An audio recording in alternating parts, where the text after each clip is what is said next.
Assalamualaikum warahmatullahi wabarakatuh. Halo, selamat datang di YouTube Anak Panah bersama saya Dewi. Oke teman-teman, kali ini aku membahas tentang The Power of Doa yang aku dapetin dari referensi bukunya Syekh Ali Jaber, Amalan Ringan Paling Menakjubkan, 10 Kiat Menuju Kehidupan Bahagia. Oh iya, di situ ada bab yang membuat aku tercengang, yaitu the power of doa. Di situ dikatakan bahwa selama kita mau berdoa kepada Allah Subhanahu wa taala, kepada Tuhan kita, maka tidak ada yang namanya putus asa. Dan di situ juga ditekankan bahwa sadari seorang manusia itu tugasnya itu hanya berdoa, dan Allah atau Tuhan kita itu tugasnya hanya menerima doa. So, sangat salah banget jika kita masih memikirkan yang menjadi tugas Allah. Kita masih memikirkan apakah doa kita akan terwujud atau enggak. Apakah doa kita akan dikabulkan atau tidak. Apakah doa kita akan diijabahi atau tidak. Nah, di sini juga ada keterangan dikatakan bahwa ada perintah dan janji Allah soal doa, tepatnya di Quran surat Al-Mu'minun ayat 60. Aku bacain ya. Bismillahirrahmanirrahim. Wa qala rabbukumul ud'uni astajib lakum innalladzi yastakbiruna an ibadati sayadkhuluna jahannama dakhirin. Artinya, dan Tuhanmu berfirman, berdoalah kepadaku, niscaya akan kuperkenankan bagimu. Sesungguhnya orang-orang yang menyombongkan diri dari menyembahku akan masuk neraka jahanam dalam keadaan hina sehina-hinanya.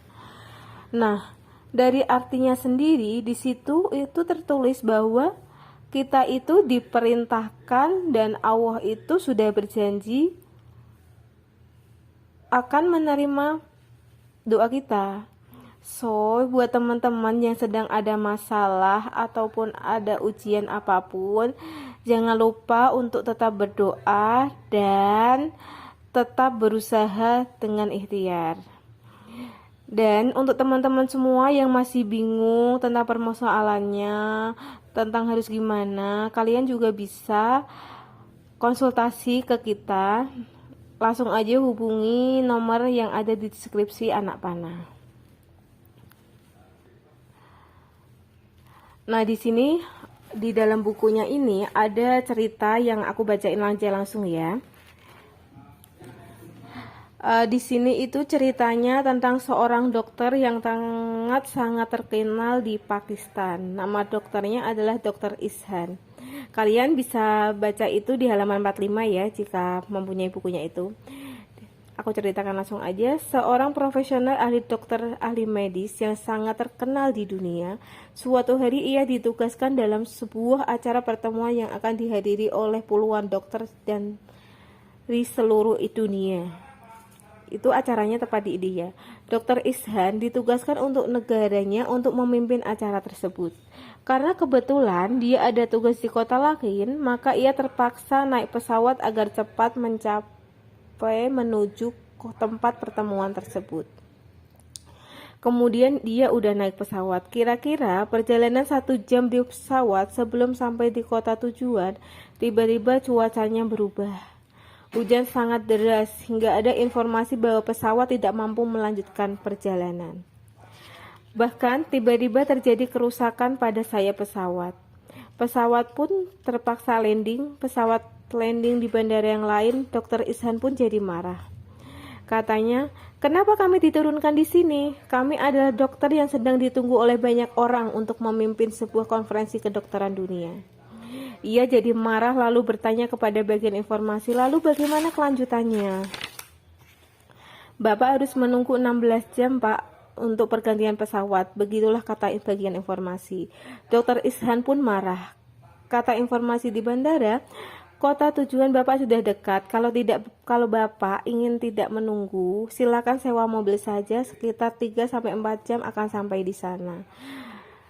Dengar perkataan informasi tersebut, Dr. Ishan pun memilih untuk sewa mobil agar cepat sampai di kota tujuan. Jalanlah nih si dokter Ihsan dengan menggunakan mobil. Di awal perjalanan, suasananya baik, cerah, tidak ada masalah. Tiba-tiba, di tengah perjalanan atas kehendak Allah, turunlah hujan yang sangat lebat. Awalnya terang benderang, kemudian gelap menjadi malam. Hingga akhirnya, tanpa disadari ia keluar dari jalan tol lalu mencari jalan alternatif. Kemudian malah tersesat dalam perjalanan. Karena merasa salah jalan, dia tidak tahu bagaimana ini akan terjadi. Dia tidak tahu ini mau kemana dan tidak ada tujuan. Kalau dia melihat sebuah rumah di pinggir jalan, akhirnya dia berhenti. Saat berhenti di rumah tersebut, dia melihat pintu agak terbuka sedikit. Kemudian ia menotok pintu tersebut dan mengucapkan Assalamualaikum. Dijawablah Waalaikumsalam. Setelah diizinkan masuk, Dr. Ihsan pun masuk ke rumah itu. Ternyata ada orang di dalam rumah itu adalah seorang nenek yang sudah tua. Kata nenek itu, silakan, engkau pasti musafir. Orang yang dari perjalanan jauh dan kami biasa memuliakan musafir.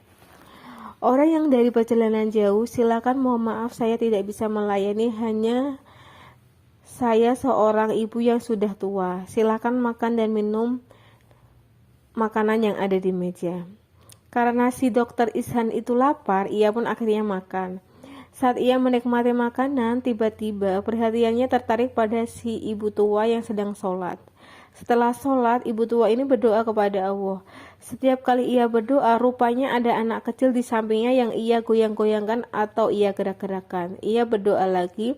Ia gerak-gerakan lagi si anak kecil itu. Ia berdoa lagi dan digerakkanlah anak itu. Ia berdoa lagi dan digerakkanlah anak itu sampai beberapa kali. Setelah itu, ibu tua itu berdoa. Dr. Ihsan berkata, maaf Bu, terima kasih atas jamunannya. Tapi yang menarik perhatian saya, setiap kali ibu berdoa, ibu selalu menggerakkan anak kecil yang ada di samping ibu. Memangnya anak kecil itu siapa? Tanyalah si Dr. Ihsan itu. Kemudian si ibu itu menjawab, itu adalah cucu saya dok, kedua orang tuanya telah meninggal. Cucu saya menderita penyakit, ia tidak bisa bergerak dan kata orang serta kata dokter yang ada di kampung saya, juga tetangga saya, bahwa ada yang bisa mengobati cucu saya, yaitu dokter yang terkenal dari Pakistan bernama Dr. Ihsan. Dia adalah satu-satunya dokter yang mampu mengobati penyakit cucu saya ini. Allahu Akbar, Allahu Akbar. Menangislah si Dr. Ihsan dan ia berkata, pertama kali aku tahu Allah Subhanahu wa Ta'ala punya berbagai macam cara untuk mengabulkan doa seorang miskin di dalam desa dan kampung. Ia tidak bisa ke sana untuk mendatangi Dr. Ihsan, tapi Allah mendatangkan Dr. Ihsan kepadanya, kun fayakun.